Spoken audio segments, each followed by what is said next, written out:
Assalamu alaikum, I'm Aisha and you're watching SAMAA News. Here are today's headlines. Russian President Vladimir Putin says Russia has sharply increased production of key weapons since the start of the war in Ukraine. Speaking at a defense industry meeting, Putin said output of the most demanded arms has risen several times compared with 2022. Ukrainian President Volodymyr Zelensky says he plans to meet President Trump this Sunday to discuss territory and security guarantees. Zelensky said the talks are aimed at finalising as much as possible in efforts to end the war with Russia. He said talks with US officials were advancing, with some documents on ending the war and Ukraine's reconstruction nearly ready. Pakistan is hosting the President of the United Arab Emirates, Sheikh Mohammed bin Zayed Al Nahyan, today, as he reaches Pakistan on a one-day official visit. Upon his arrival at Noor Khan Air Base, the UAE President was welcomed by Prime Minister Shehbaz Sharif, Chief of Defence Forces Field Marshal Asim Munir, Foreign Minister Ishaq Dar, and other federal ministers and senior government officials. An official reception was held upon his arrival, featuring the playing of the national anthems of both countries, a 21-gun salute, and a guard of honour by a military contingent.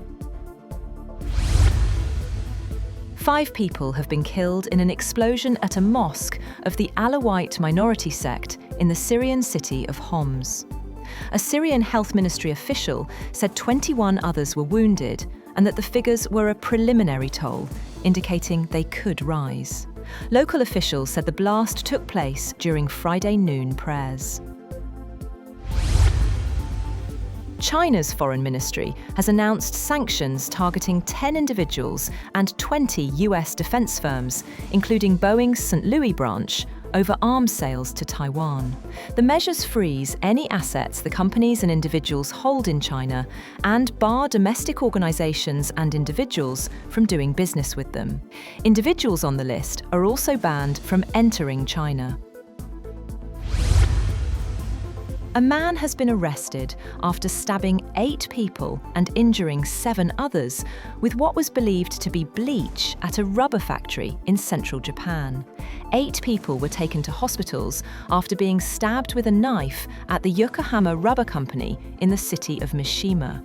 5 of the injured were in serious condition, while 7 others were also injured by the bleach thrown at them during the attack. Police said the attacker was arrested for alleged attempted murder at the factory.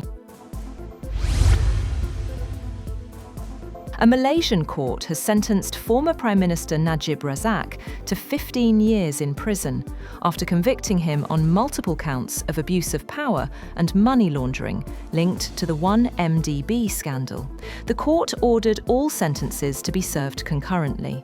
Earlier, Najib was found guilty of abuse of power in the biggest trial yet in the multi-billion-dollar 1MDB scandal. Malaysia and US investigators say at least $4.5 billion were stolen from One Malaysia Development Berhad, a state fund Najib co-founded in 2009 while in office. Najib has been charged with 4 counts of corruption and 21 counts of money laundering for receiving illegal transfers of more than 2.3 billion ringgit from 1MDB. Niger has begun implementing retaliatory diplomatic measures against the United States, announcing a sweeping ban on visas for US citizens. The decision comes in direct response to new US entry restrictions targeting Niger. The move also indefinitely bars American nationals from entering Niger's territory. A diplomatic source said the decision reflects Niger's determination to safeguard its national sovereignty and signals an evolution in Niamey's foreign policy posture. Donald Trump and the US military have claimed that the United States carried out a strike against Islamic State militants in northwest Nigeria at the request of Nigeria's government, claiming the group had been targeting Christians in the region. The US military's Africa Command said the strike was carried out in Sokoto State in coordination with the Nigerian authorities and killed multiple ISIS militants.